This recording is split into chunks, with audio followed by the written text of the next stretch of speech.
Hi, good evening, everyone, and welcome to Demo Day for our fourth part-time immersive cohort here at Code Chrysalis. My name is Jay, and I'm an instructor at Code Chrysalis. Together with my colleagues, Bo, Marcus, and Jaime, we've been working with the 6 individuals who will be presenting their projects that they've been working on over the last 6 months.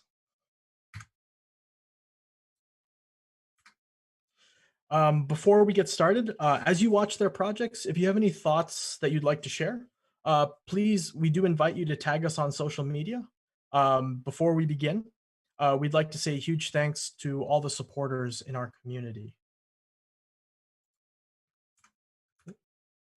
So before I hand it off to my students, I'd like to give you guys a quick peek at our journey within our cohort before we begin tonight.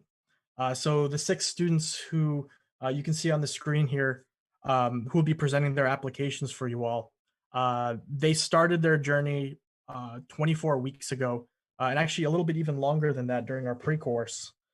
So in the beginning, the students explored advanced JavaScript language features, computer science concepts, and data structures. From there, we explored each major component of a modern web application. The database, our backend server and API, and then our front-end UI clients. And then we combined it all and began making full-stack applications individually as well as in teams. All of this culminating into the final presentation that you will see at the end of tonight. Their senior team capstone, they took all of their learnings throughout the last 8 months and combined them to create these awesome applications. So without further ado, I'd like to introduce our first presenter tonight, May, who will be showing us her solo application that she worked on towards the middle of the course. So May, I'm going to stop sharing my screen here. You can go ahead and get your screen share up. Okay, May? Yeah, okay. Thank you, Jay.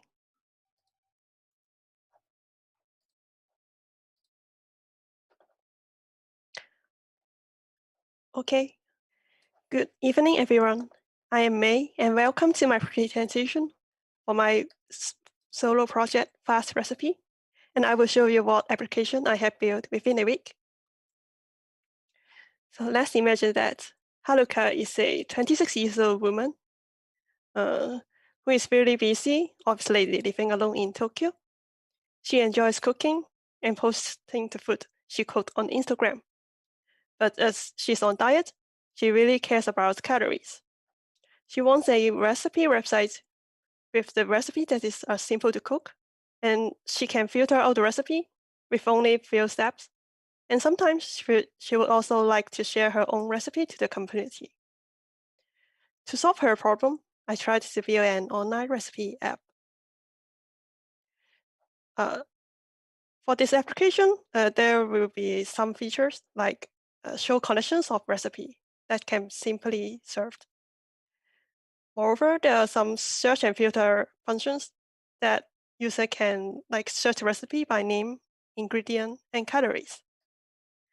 Moreover, for the users, they can create, update, and delete their own recipe. So here is a demo of my application. And this is the homepage of Fast Recipe, and you can see a list of recipe on the homepage already.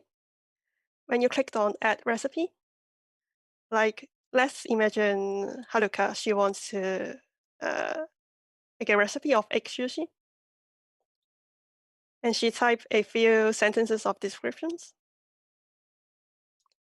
And let's say this sushi has a really low calories, such as 320 kcal, and great for lunch. And we may need 2 eggs for that.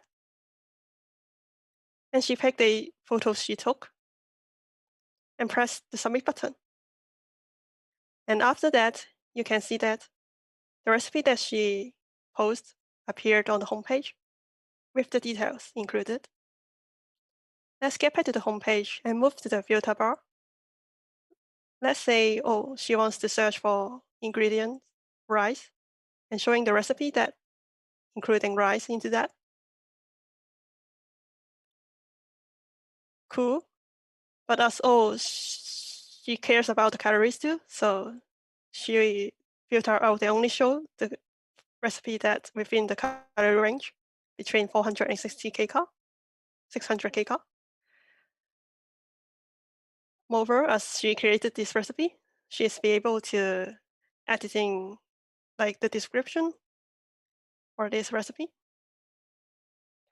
Let's say salmon sushi is also traditional dishes in Japan.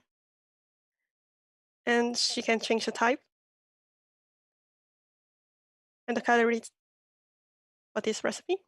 And after pressing the confirm button, and you can see that the information that she changed is also reflected on this recipe detail page. And nevertheless, she can also deleting this recipe.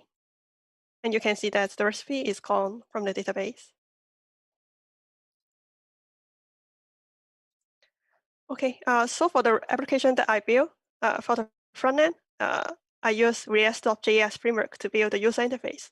And for the styling, I use Bootstrap CSS framework and LESS for helping for me to write the CSS. For the backend, I use Postgres for building the relational database. I use Connect.js, which is a SQL query builder for accessing and performing the migration to the database. And this is run in Node.js environment. I use Express.js to write the API endpoint and allowing the front end to making the request to the database. I deployed both front end and back end on Heroku. I use Firebase for photo storage. That is a service that allows developers to store and download the image generated directly from front end, and no server-side code is needed. So one of the challenges that I faced during this project is that like creating a Postgres database and the logic of accessing database through Connect.js is a bit tricky. You can see that this is the schema of my database, and I have a recipe ingredients table to show all the recipe and ingredients in the database with a join table to making connection between these two tables. As I would like to create the endpoints that with the response that inside the recipe, what ingredients is including in a recipe, and allowing user to filter out the recipe by ingredients. So working on this logic is a bit tricky and could be quite complicated if we are not really familiar with Postgres or the database relationship. But I think that's worth of it to do that because this can automate the database and reducing the system response time for filtering the data when there are thousands of recipes. So in the future, I would like to add some new features to my applications, like user registration features and favorite list for the user so that they can save their favorite recipe. And also on the homepage, we can suggest the recipe with the ingredients that they already have in their fridge in the future. And more, not least, I would like to add some external API, like to accessing other recipes or ingredients data on the web. So thank you so much for coming to my presentation. And here is my applications link, my GitHub, and my personal portfolio website. Thank you so much.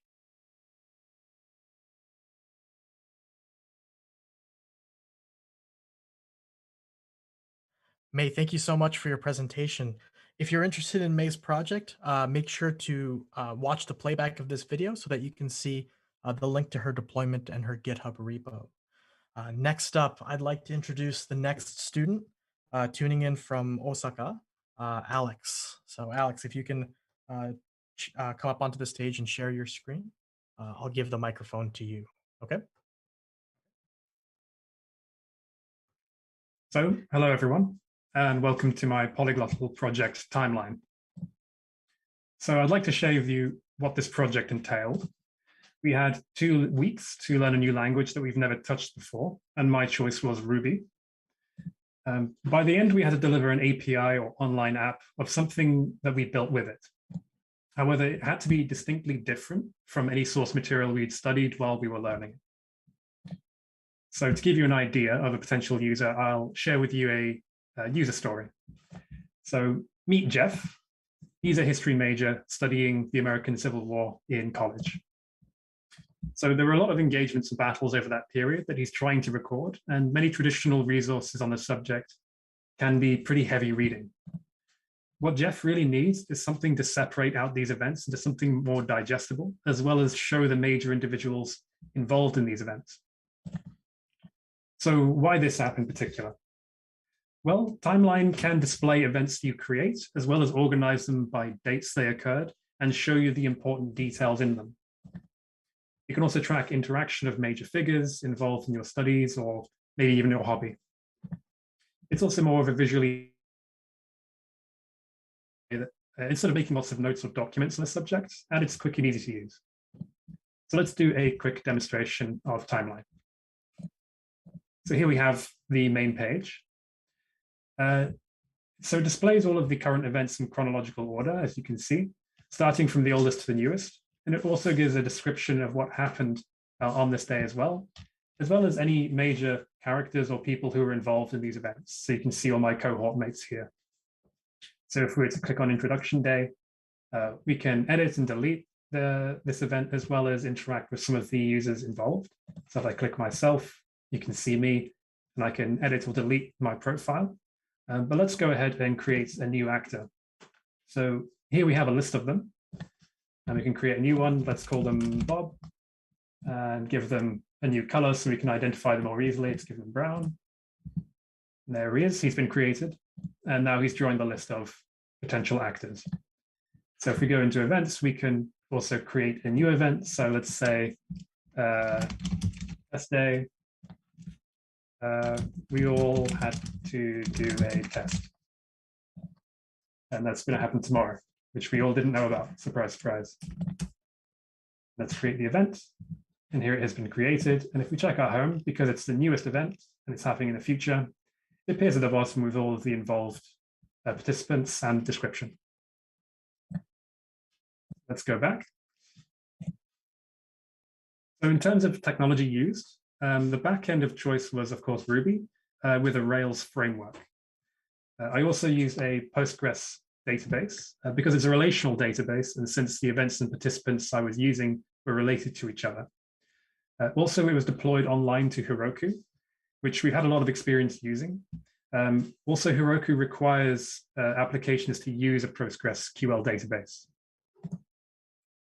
So some of the challenges of the Polyglottal week. It involves a lot of time being spent on researching and figuring out what you want to achieve and what's even possible in the short time that you have. I had a fairly big issue that I aimed too high initially. My first project was to make a game center with applications like tic-tac-toe and hangman, which was easy enough to build, but very difficult to deploy in an online application. Also, not only are you learning a new language for starters, if you're looking to use a framework, that also takes another level of complexity added onto that. However, some of the lessons from the project that I had learned, one is debugging, which became increasingly easy over time, because building a full stack application by yourself means you explore all the issues and understand them very well by yourself. So this meant once you fixed an issue, you recognize it a lot quicker and can continue building. And also frameworks, once you do learn them, were actually really, really useful, and you could build extremely quickly without coding from a base level. And finally, in my opinion, if you shoot for the stars and hit the moon, I think that's a pretty good achievement as well. So is this my dream application? Well, of course it's not. But I built something that did what I wanted to, and I learned a lot from it, and I'm proud of it. That's everything from me and Timeline. Here's my email and GitHub and LinkedIn, and also the link to the GitHub for Timeline. Thanks very much.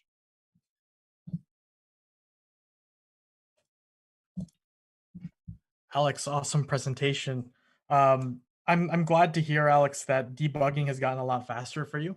Um, I think that's going to be a lifelong skill that's going to serve you really well when you do try to shoot for Mars next time. So next up, I'd like to call up Ravi to share his project inspired by an application called Carrots. So Ravi, tuning in from Seoul, take it away. Thank you so much, Jay. Turnip by Ravi. What is Turnip? Well, I had about a week to build a full stack application, and this is what I decided to build. Well, personally, I love buying used items and selling them, finding great deals. And so I wanted to build something similar to other used markets out there. Turnip, an app to buy and sell used items. Let me introduce you to our users today. We have Bob and Enzo. Bob loves photography. He has many cameras and would like to sell some of his old ones. He's looking for a MacBook to try and test editing on. Enzo is a young gamer and he has a MacBook but doesn't really use it and wants to sell it. Usually he uses Windows computers. And so we have a perfect match. What does Bob need? He needs a MacBook. It's in good condition and less than $500. Well, let's see if he could find it. Welcome to Turnip. This is the home page. And we see a list of the items for sale that other users have put online. A plant, a chair, and there we go, a MacBook Air. We can click on the item and then we see the details. At the top, we see who posted the item, the image. It's called a MacBook Air, 2016 model, great condition, only $450. Excellent deal, clicks buy, and now it's his. Going back to the home screen, we see other items on sale. And if we click my profile, Bob will see the items that he will sell. He wants to edit his film camera. It's a little too expensive. Nobody wants to buy it. So he changes it to $80. And then it gets updated on the Turnip website. He also has a more recent camera that he put up on sale. Doesn't really want to sell it anymore. Can delete it. Now it's not on the home screen for sale anymore. He does have another camera, a Nikon, that he's going to sell, posting it for $180 and writes a description. It's in great condition. He can select an image from his computer. It's a Nikon. And here are the details. He's happy with it. Clicks done. And now the Nikon camera is on sale on the Turnip app for others to buy. And that's a general tour of the app, Turnip. Tech stack. What did I use to build this app? Well, on the front end, I decided to use React. On the back end, Node.js, Express, Postgres as the database. And I also used Connects. It's more secure than using pure SQL to access the database. Connects also adds migrations to keep the database in sync across a team. Services I used Heroku to deploy the app and Firebase to let the user upload images. Challenges and learnings. Oh my goodness, it was a mess at the beginning, especially this being my first full stack app. I did everything in one repo, a mono repo, the front and the back, all in one repo. And it was so difficult to deploy in Heroku. And what I decided to do is try the backend, deploying the backend, try deploying the front end separately, and it worked. And then I could start coding. Also, another challenge, learning state, getting used to state. And it was quite complex, but I got used to it after coding a lot. And now I appreciate tools out there for state management, such as Redux. Uploading images was quite tricky. I chose Firebase and did some research. got it to work, and I was so happy when I got that first image to upload online. Some of the learnings overall in the project, it's my first full stack app. When I was able to upload an image, click done, and see it online, an amazing feeling. I could see the connection throughout the whole back to the front. And now I really truly believe that it's possible to build anything. I also really appreciate tools out there now, such as Redux for state management. I look forward to using it in the future. Inspiration, there are apps here in Korea that are just absolutely wonderful and a pleasure to use, such as Carrot for buying and selling. And what sets it apart is that you can rate your experience with the seller. Were you happy afterwards, sad, disappointed? And so for my future features, I would love to add a simple rating system. Can you trust the user that you're buying from? And of course, a chat system, super important. People need to let the other person know where they'll meet up, perhaps ask details and negotiate on price. So I'm looking forward to building that in the future. Thank you so much for listening.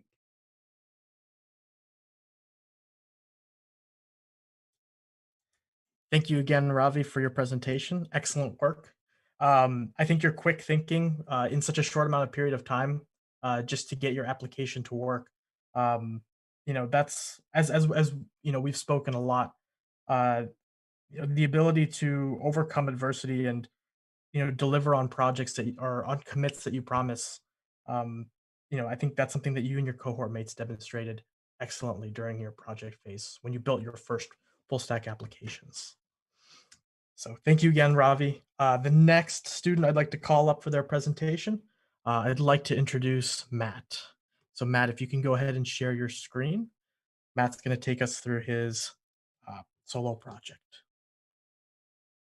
Awesome. Thanks a lot, Jay. All right. So today I'd like to discuss my Polyglottal project. And in my Polyglottal project, we had 1 week to learn a new language, such like Alex had showcased. And in mine, I wanted to do something that would kind of help us in the future after we had finished this course. So it is aptly named, I Need a Job. So I decided to build this, I decided to learn Python. And with Python, I did a lot of research, and many users had recommended that if you want to learn a new language quick, why not build a web scraper? So, as I mentioned before, I decided to learn Python for my Polyglottal project.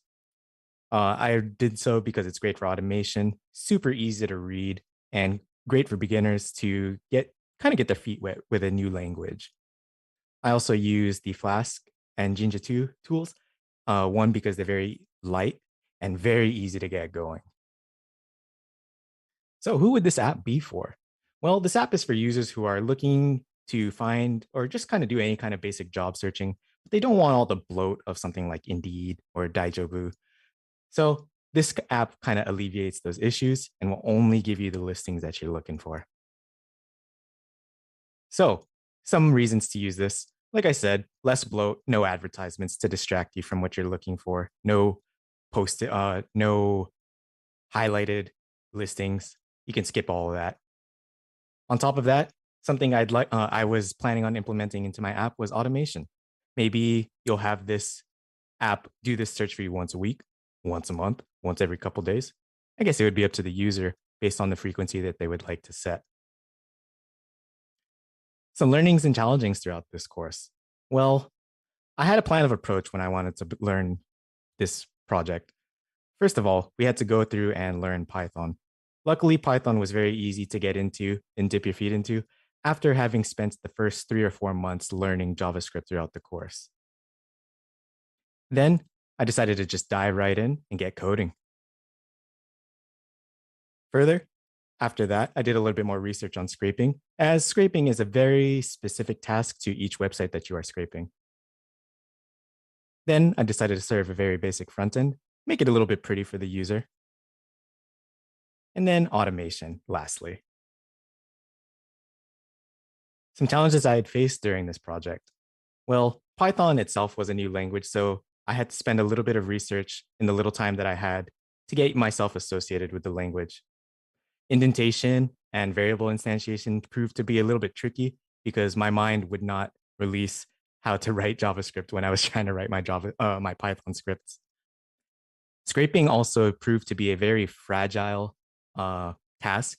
You had to, generally when you're scraping a website, you have to dig deep into that page's HTML to get specific fields that you're looking for. And another issue I came across was getting blocked. So if you get blocked, you kind of have to figure out how to get around that. Flask was also something I had to do a little bit of research on. It wasn't too difficult because it's very similar to Python. But just becoming acquainted with it was another thing that you had to tack onto your learning. And automation, getting bots to work and having them do the tasks that they're set out to do. So let's take a look at the app itself. So this would be the basic HTML page that you're looking at. Very simple, very nothing too much at it. So let's decide that we're looking for a front-end dev job. By the way, I want to specify that we are looking for jobs specifically in the Tokyo area. So I'll go ahead and enter front-end job, do a quick search, let it do its thing as it scrapes the jobs. I'm scraping 2 pages simultaneously. That would be Indeed and Daijobu. Sometimes it takes a little bit longer based on the amount of listings that are currently posted. And once it posts, you'll see a wide array of jobs that are currently available. You will get access to the company name, the job listing, the location, salary, when it was posted, as well as the listing URL if you wanted to click that to get more information. So let's go ahead and jump right into our conclusion. Some features that are still currently being worked on or that I would like to implement in the future would be better automation. I wanted to scrape, I kind of wanted to do this set and forget idea where a user would say, hey, I want you to scrape these sites every week or so. And then I'd like you to send me a CSV file of what you had scraped. That way a user doesn't always have to log in and have this and do such mundane tasks. Further, I'd like to dispatch that CSV file by email. That way it's truly automated, set it and forget it. I also would like to add more locations outside of the Tokyo area. Maybe you want to go to Osaka, maybe you want to go to Fukuoka, maybe you want to go outside of Japan. I'd also like to make the interface a little bit prettier because we all know a pretty interface will get everybody using it. And I would like to try to make the UX as simple as possible, maybe by filtering by salary range, the dates listed, etc. That's it for my Polyglottal week. It's a very fun project to work on, and I hope you were able to enjoy it. Feel free to contact me at any time. Excellent job, Matt. I think one of my favorite memories of during your solo project phase, Matt, was you were stuck on, I think you were stuck on some bug for a couple days, and then you had a eureka moment. And I remember that conversation that we had. So one of the things I remember about you, Matt, in the course was that you always had a very happy-go-lucky, like good humor approach to coding. So I'm very amused to see the title of this project is now I Need a Job. Yeah, that bug was a big one for sure, and I was glad to get it solved. So excellent presentation, Matt, and I hope that application serves you well when the real immersive starts. Thank you very much. Next up, I'd like to call JP to present his solo project. Thank you, Jay. Let me get started. So, all right. So thank you, Jay. Let me get started by telling you about my project. It's called Anime Minimalist Tracker, and this is the project that I developed during the MVP week here at Code Chrysalis. Today's agenda will be as follows. I'll give you a general app overview. I'll provide you with a demo video. We'll talk about the tech stack used for this application. And lastly, talk about some of the challenges and learnings. Let's first start with an app overview and give you some background about this application. We have 2 following scenarios. So let's start with scenario 1. Let's say you want to start watching anime shows. However, there are about 10,000 plus anime shows available for you to get into. What this means for new users is that it's really tough to get started with all available shows out there. In scenario 2, let's say you're already watching some shows and you want to keep track of the shows that you're watching. Anime tracking sites often ask for a lot of information just to log in a particular show, even just to log in an episode of the show. So for people who are regularly watching anime, it is tedious to continually keeping track of multiple shows at a time. The solution that I came up with was this application, AniMT. It is a simple application that only displays 3 seasons worth of shows. It contains minimal info, so you only get the basic information needed in order to get acquainted with the show. And it is very accessible, so it is easy to use and easy to keep track of the anime you're watching. Let's jump into a demo video. Hello and welcome to the Anime Minimalist Tracker application demo. The purpose of this application is to provide minimal data about anime shows to get users to watch these shows as soon as possible. For this particular demo, I will be using the user Jim to navigate through the application. Let's get started. First, you will see the main dashboard. The dashboard is divided into 3 sections. Current season for currently aired anime, last season for anime that has completed airing, and next season for upcoming anime. In the main dashboard, you can scroll to see some of the shows which are sorted by their rating. You can click on View All to get a complete list of all the shows for a particular season. Let's go back and select a really popular anime released during spring called Spy X Family. When a user clicks on an image, they will get minimal data about the show, including their score, number of episodes, genres, synopsis about the show, and also a YouTube video for their trailer. From the data provided, a user can decide if they want to watch the show. Let's say Jim wants to add the show to his watch list. As you can see, in order to do so, Jim must first log into his account. Let's enter Jim's email and password so we can log into the website. Now, let's go back to Spy X Family and add it to their watch list. As you can see, once an anime has been added, it goes from add to watch list to watching. Let's add a few more anime now. We scroll to the right and click on add to watch list. We'll do the same with another show from spring. Perfect. We can now click on the navigation on the top right to go to Jim's watch list. In the watch list page, Jim can see all the shows he will be watching. Once he finishes watching the anime, he can mark it as completed. If Jim decides that he no longer wants to watch a show, he can also delete it from the list. As you can see, it is very easy to complete and delete shows from the list. Another feature is the ability to see other users' activities by clicking on the navigation button and clicking on users. Here, we can check other users' watch lists. Let's see what shows Chloe Kim is currently watching. While navigating Chloe Kim's watch list, Jim finds Made in the Abyss, a show that he might be interested in. So he goes and clicks on the image and sees all the details for this particular show. He decides to add it to his watch list. From here, Jim can go back to his watch list page and see that the show has been added. And that concludes the demo. I hope this overview gave you a better idea of what this application is all about. Great, thank you, Mi. Let's now discuss the tech stack used for this application. In the front end, I use React for the UI, Redux for state management across pages, and Firebase for authentication. For the backend, Node and Express to set up the server, PostgreSQL to store all user information and data, and Connects.js to talk to the database. For API, I use Gcan API to get all the information available for each show, and I deploy this application to Heroku. Let's now discuss some of the challenges and learnings while building this application. As for challenges, Firebase was something that I didn't use before. So setup and configuration was pretty tough initially.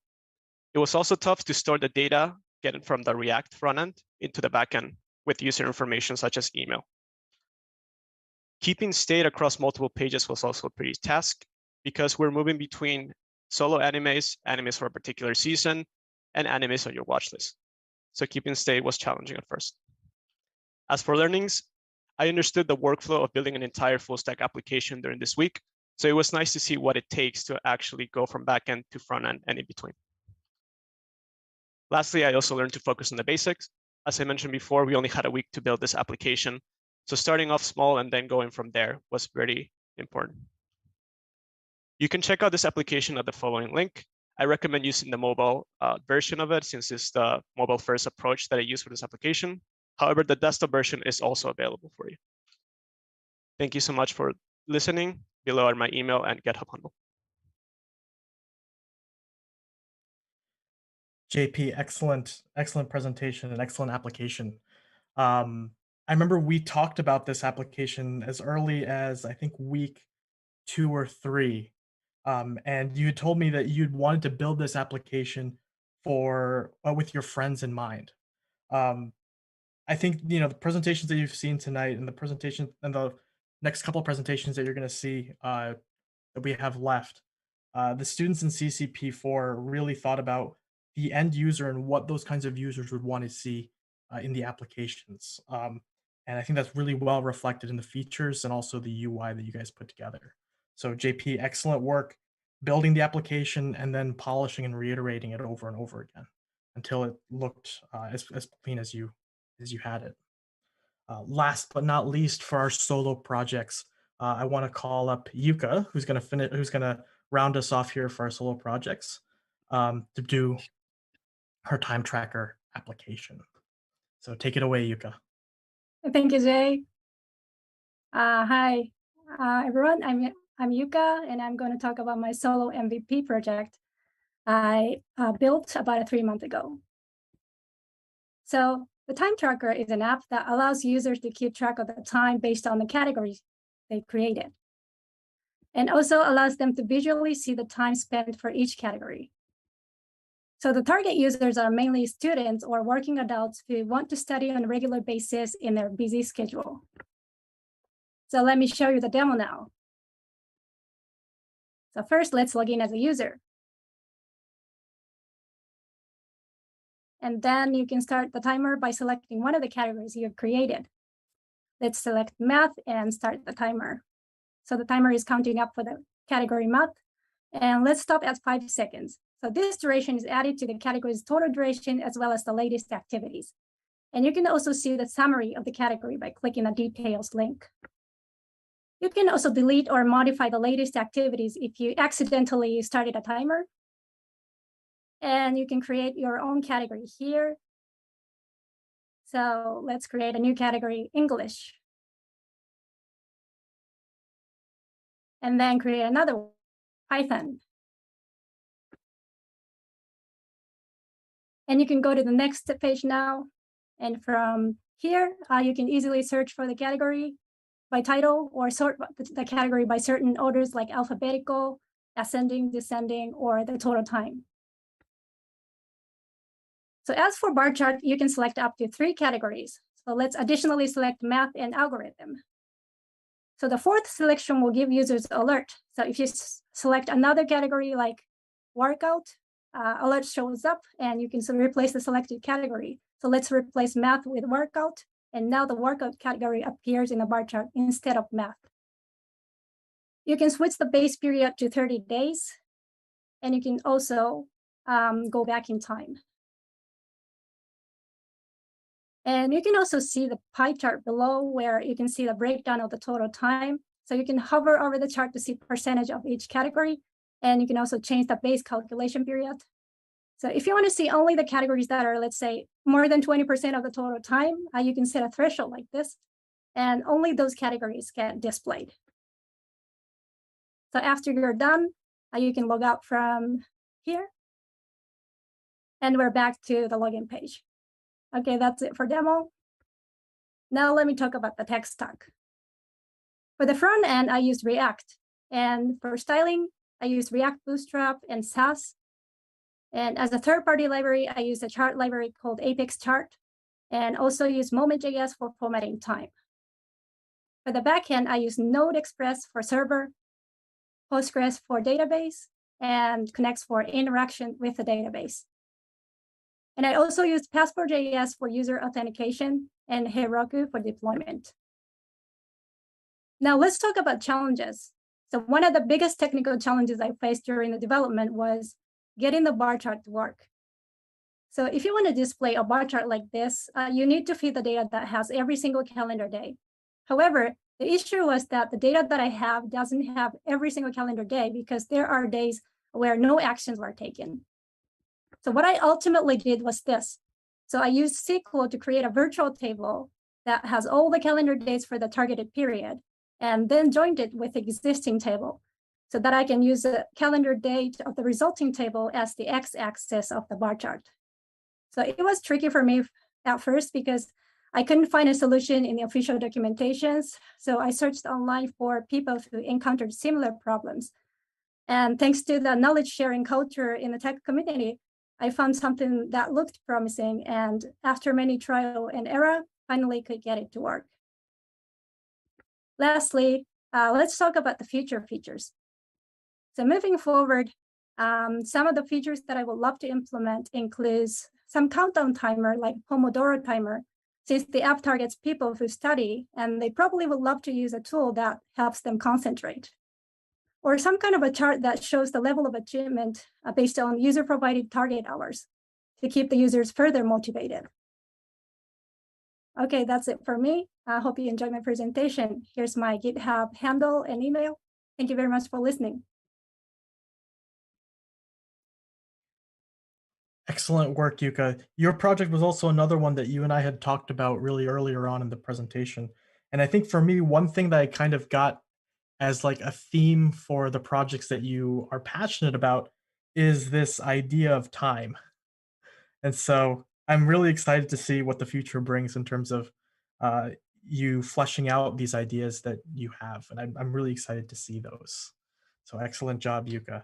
Excellent job to all the students who presented their solo projects. The next project that we have for everyone tonight is their senior capstone. And so if you enjoyed their solo projects, I hope that you will be blown away by what they put together for their senior projects. This is a project that they all worked on together as one team, overcame challenges such as coordination, time management, and also just technical challenges to put together the application that you're about to see as the culmination of their time with me and my team. So Alex, May, Matt, Ravi, JP, and Yuka, I'd like to call you all up to present your senior project.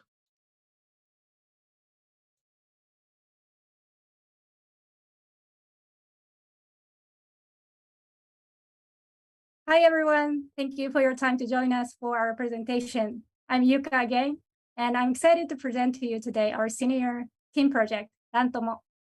This is a social app to find running buddies targeting international runners based in Tokyo. So first of all, let me introduce our team. So we are a team of 6, and everyone has their own roles and responsibilities and has contributed to the success of our project. So please meet the team. Okay, so let's start with the front end. First, JP. Hi, everyone. I'm JP, and I'm the front-end lead for this project. Next, Ravi. Hi, I'm Ravi. I worked on the front end, and I was also in charge of user experience. And I'm Yuka. I'm the tech lead for this project. Let's go to the back end. First, Matt. Good evening, everyone. My name is Matt, and I was the backend lead for this project. And Alex. Hi, everyone. I'm Alex. I'm the product manager for Rantomo, and I also work on the back end. And May. Hi, everyone. I'm May, and I'm the backend engineer and designer for this project. Thank you, everyone. So without further ado, now let me pass it to Ravi, who's going to talk a little bit more about the app. Thank you so much, Yuka. Imagine this. You love running. You run often, but when you run, you feel alone. And it's hard to meet other runners. You check online and you look at different apps, and there are no meetups or apps dedicated just to find other running buddies. As a runner, in a perfect world, you can find someone to run with easily. You could join a run that someone else started, and also, just maybe, make a new friend. Introducing Rantomo, an app to find running buddies. Rantomo comes from 2 words, run and tomodachi, which means friend. Run, friend, Rantomo. I'll introduce our users. We have 2 users using this app. We have Kumiko and Wade. Kumiko is born in Tokyo, and is a very extroverted woman in her 20s. She loves running and making new friends, and she's tired of running alone. She wants to run with someone. We have Wade, an American man in his 30s who just moved to Tokyo. He doesn't know many people. He would like to run more often, explore the city, and he's also looking for someone to run with. Let's take a look at how Kumiko and Wade would use our app Runtumo. We start with the welcome screen. This is our design. And at the top, we have our Runtumo logo and also our motto, run with new friends in Tokyo. Wade can either register or sign in. He has an account, so he signs in. He types in his email, Wade runs. He also types in his password, and we can check that is correct. Click sign in, and now he's on the home screen. On the screen, we see runs that other users have organized. We see a picture and the time. Scroll down, we see some interesting runs. Here's one, Yoyogi Park Run. It's great to run in nature. And also Imperial Palace Run. Something caught his eye up at the beginning, Temple Run. Could be interesting. He clicks on it and sees the details. At the top, we have picture and address. Also Kumiko, who created the run. 3 people have joined so far, so 4 in total. Temple Run is the title, has the date, the time, and is about an hour long. Now, for security reasons, we decided not to show the exact location. It'll be shown to people who joined the event. We also have the description. Let's run and do some sightseeing together. That's perfect. A great way to explore the city. Before he starts, he wants to check Kumiko's profile. It has some information about her, has her photo. I love running and know some nice routes in Tokyo. Let's run together. It shows some other information about her, such as how often she runs, 3 to 5 times a week, quite often. And the most important thing, her pace. Estimated 5K run takes about 30 minutes. That's about the same pace as Wade. And so they'll be great partners when running together and run about at the same speed.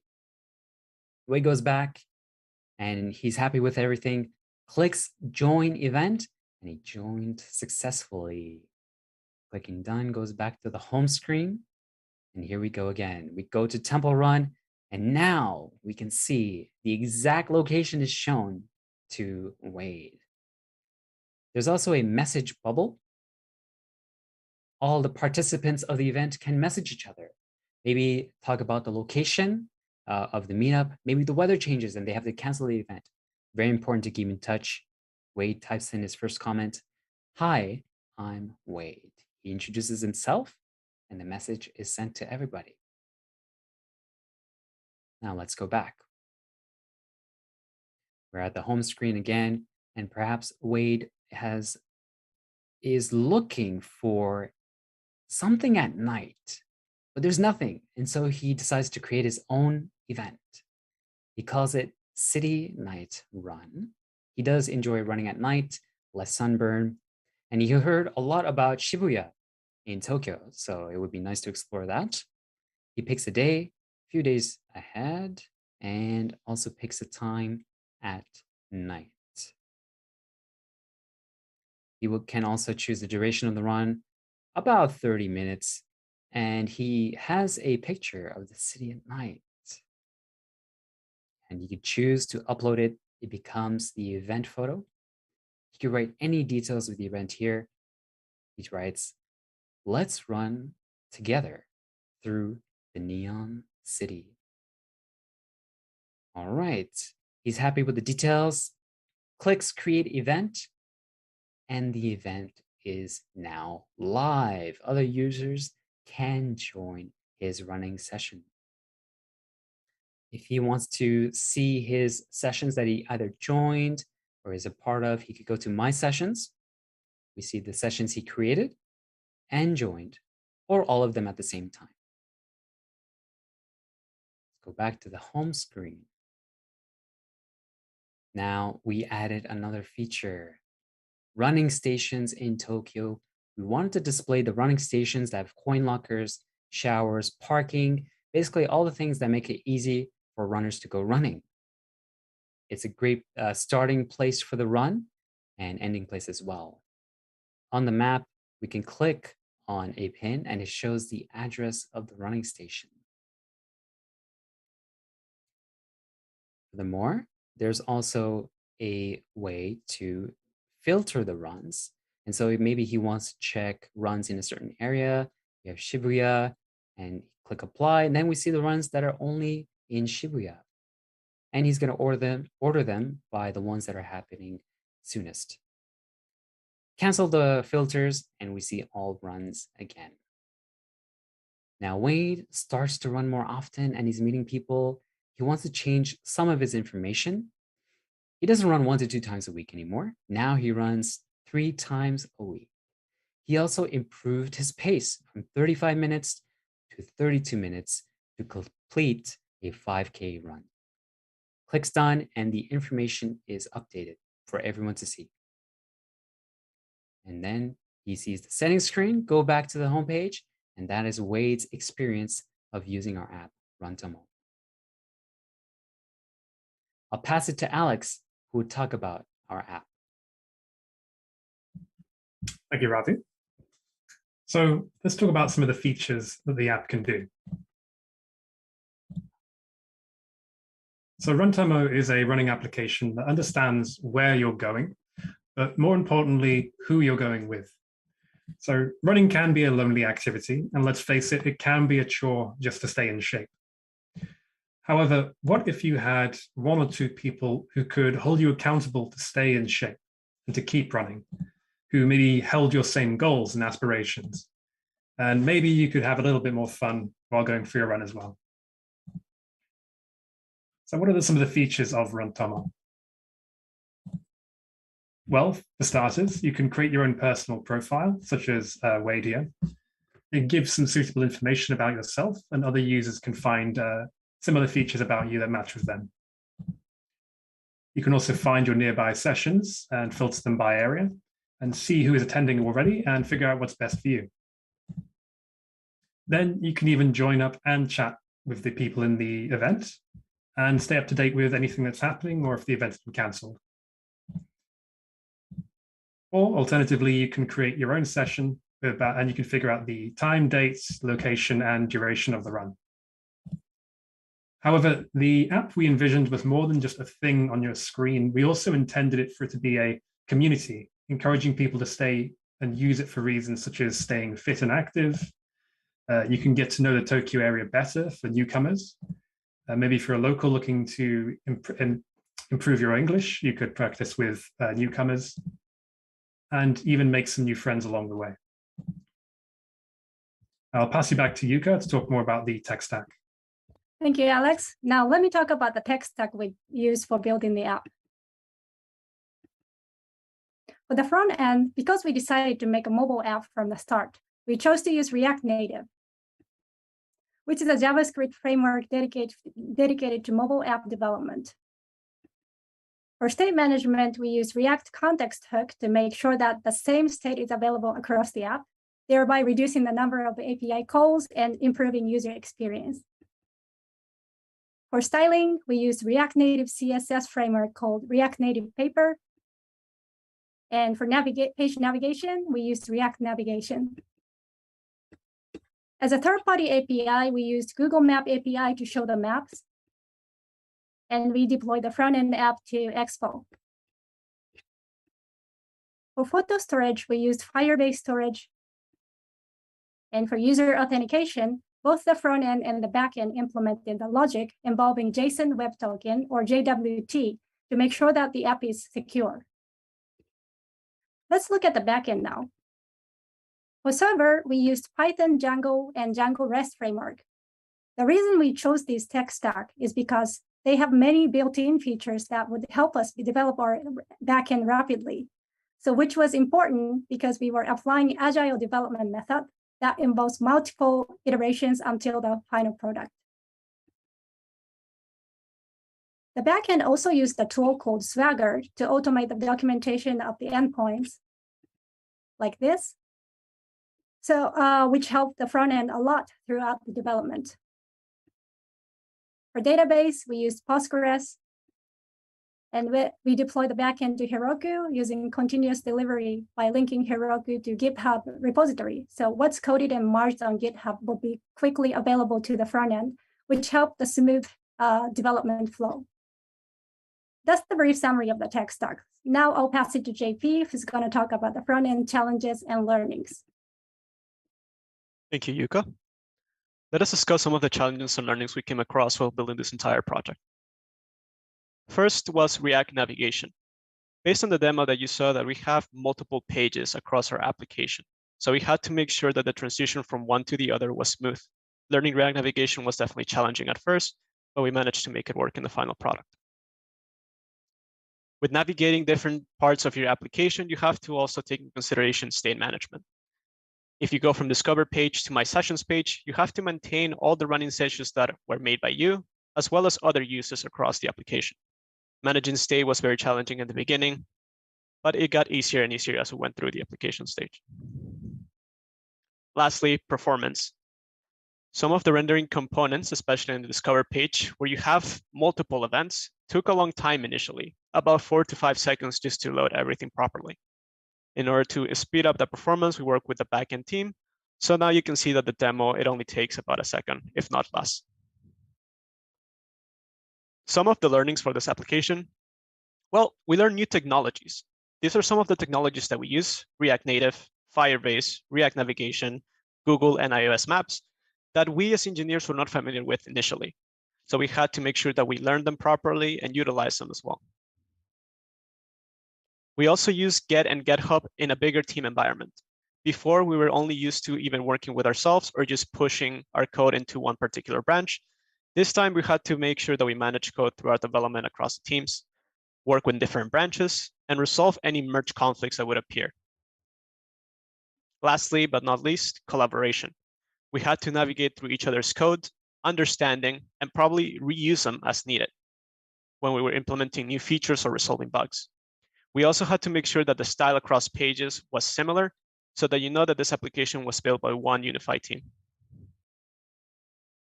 Let me pass it now to Matt to talk about backend challenges and learnings. Awesome. Thank you very much, JP. So let's go ahead and dive a little bit into the backend. So as mentioned previously, for the backend, we decided to go with Django REST framework. We use the Postgres database, and we use JWT for authentication. There are many challenges that we came across when developing the backend. The biggest one was almost all of us were pretty much new to Python. So it's a very big hurdle right off the bat. On top of that, we decided to switch from vanilla Django to Django REST framework about a couple days into our development process. So we had a lot to learn in the first week, and there was a lot of stress to be had in the very beginning. However, as time went on, we quickly learned that Django, as well as Python, was very friendly to learn, and we were able to pick it up rather quickly. We also had a couple migration issues, which proved to be a little bit more than a headache. As you all know, when migration issues arise, they are very, very difficult to address and sometimes could result in some unwanted performance issues. However, as time went on, we figured out that managing migration issues was very easy to do with Django REST framework, maybe compared to something like Express. And as you saw that JP had mentioned, the growth of the app made performance a bit of a tricky issue to tackle. As the front end grew in complexity, as did the back end. However, if the back end was unorganized, performance would definitely take a hit. So we had to work very closely with the front end in order to give them the data that they needed in the simplest way possible. Some learnings that we all encountered. Well, we found out that DRF was not as difficult as one would think. It was actually really fun to use once we started to get the hang of it. We also became pretty in tune with each other. For the first couple weeks of the project, we were very often pair programming and doing a lot of things together. As time went on, we became more confident in our skills and were able to work on our own, of making the pace of our development a lot smoother and faster. There were also many under the hood actions that Django and Python had provided for us, oftentimes seeming like magic. We didn't understand these at first, but we became more acquainted with it, and we were able to make some magic of our own. And we were also very proud to make data even easier for the front end to retrieve, thus overall improving the performance of the application, providing a better user experience. Something that was very fun to use was using a tool called Swagger to create an interactable docs page. And here you can see a very brief sample of what it was early on in development. These endpoints are all interactable and shows you a brief glimpse of what each one does. It's very cool, and I'd highly recommend using it. Next, let's go ahead and pass it to May, who will talk about design and branding. Thank you very much, Matt. So let's talk about how we design our app and create our brand identity from scratch. After we decided to name our app Runtomo, we used the letter R and T, turn it into a logo with a shape of a runner. We picked red and orange as our brand color, as we have investigated some of the existing logos in the market, and we find out that these colors can provide a friendly, youthful, exciting feeling that suits the mood of our app. At the beginning of the project, we started with creating fill screens for the low fidelity prototypes. It briefly explained the flow of the whole application or the features that should be included. It helps our team members and the stakeholders to understand how our app should look like in the future. After several meetings, we turned the prototype into wireframes to give an idea where the features and components should exactly put. And we did some usability tests to check if the user experience is good enough, as we can always change the wireframe at this stage. After we have confirmed the wireframe, we turn them into the final polished UI and applying this UI to our app. So this is how we develop our app designed from scratch. So will people use this app? Our answer is yes. So please let me explain. As we think that Tokyo is a great starting point for our application, as according to an interview conducted by Sasakawa Sports Foundation in March last year, there are 9.5 million runners in Japan, and 50% of runners are in their 20s to 30s. The runner community keeps growing yearly in Tokyo because of the wide variety of marathon and sports events. Combined, we believe many people will enjoy using our app in this environment. So in the future, we wish to build a Runtomo community, both inside and outside the app. This will help our app succeed long term. For the community inside the app, we may have creators and participants, and they are motivated to run and making new friends. With this solid base of users, then we can extend our community outside the app. Runtomo's users, they may share their running sessions on social media like Twitter, Instagram, or Line, or even our blog platform in the future. This will attracting new users to use our Runtomo platform. And also, the business partners trust us, owner of running stations, gym rooms, shops, and events. They would like to do advertisement on our platform. With a growing number of users and business partnership, so we will be able to monetize our app. And now I will pass it to Alex, who will talk about the future features of our app. Thank you, May.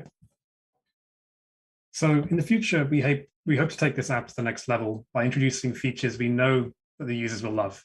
But since they prove to be fairly complex to implement in the time we had, they have to come later. For instance, we would like to try and implement a Strava-style assessment for users to get a better idea of their fitness and runner level, as well as allow route planning, so users can select the destination and modify the route, so runners know exactly where they're going and how long it will take. We would also like to introduce a safety feature, allowing users to signal an SOS on the run if they're in trouble, making it easier for aides to locate them. Finally, we'd also like to try and implement a smartwatch implementation, which allows users with smartwatches to make use of our app and just make it more accessible to a wider audience. That's everything from me, and I will pass you back to Yuka. Thank you, Alex. That's all for the presentation. We hope you enjoy learning about Rantomo, which is the result of our 6-month learning experience as immersive part-time students here at Code Chrysalis. Before we finish, let me say that your feedback and comments are much appreciated. And if you have any questions about the app, please feel free to contact us. So again, thank you very much for your time to join our presentation today. Excellent work, Team Rantomo. Before you turn your videos off, I want to thank you guys. I want to thank you all for the past 6 months plus the 2 months in pre-course. I think I speak for the entire delivery team here when I say that you guys were a real pleasure to work with and to have in our classroom. We've talked about this a couple times in terms of like the things that are important for a full stack developer. That's speed, that's resourcefulness and autonomy, and then of course communication. I think you guys, each and every one of you, have embodied that throughout your entire time in this course. And I'm so happy to see how far you guys have grown since that first week when we were working on low score returns. I want to thank, there's a couple more people that I want to thank. Of course, I do want to thank Bo, Marcus, and Jaime once again for supporting the students in CCP4. You guys were a tremendous help, and thank you so much for all of the insight that you've been able to give the students in this cohort. I want to thank the students' families, loved ones who have supported them for 8 months. Their work, places of work, who have also helped accommodate them while they were taking the course and working concurrently. I want to thank the members of the community. If you're watching this and you are beginning your coding journey, I hope you look to these students as an inspiration to what you can achieve towards as you continue on this journey. To those of you who are engineers and who my students may be working for your teams, I want to thank you ahead of time for the things that you will teach them that I was not able to in the time that I had with them. I want to thank the staff at Code Chrysalis, the marketing team, the admissions team, and the student support team for everything that you've helped us do over the past 6 months. So another round of applause for Team CCP4, and again, excellent work. Okay, so I have a couple more announcements that I have to make. So I'm going to go share my screen. For CCP4, you guys can go take a rest. You guys can go and get some water. And thank you. Excellent work tonight.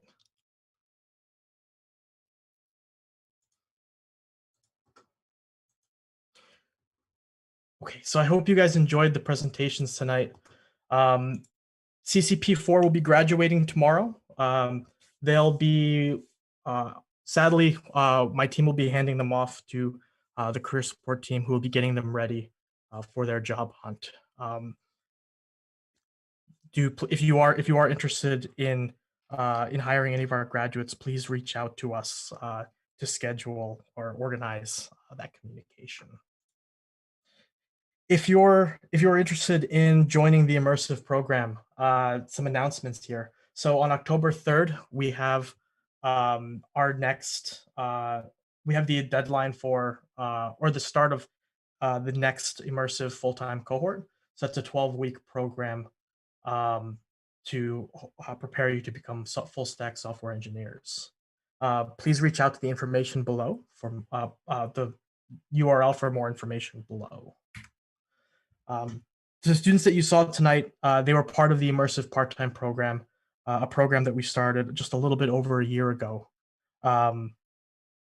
Myself, Heather, and Andy, pioneered this project, and we're really proud of the students that have come here so far. If you're interested in joining this program and joining a very, very terrific legacy, then the next immersive part-time cohort will begin on January 17th. If you're new to coding and you want a place to start, maybe you're not ready for the immersive yet, then I invite you to check out our foundations programs. The foundations programs is the introduction for getting into learning how to code, and hopefully you'll learn how to do a couple of neat tricks with your computer that you can use to impress your friends. And again, I want to thank the community for your time and for joining us tonight. Please follow us on our social media. Please reach out to us via our email for more information and just get in touch with us. This is it from me, and have a wonderful weekend. Good night.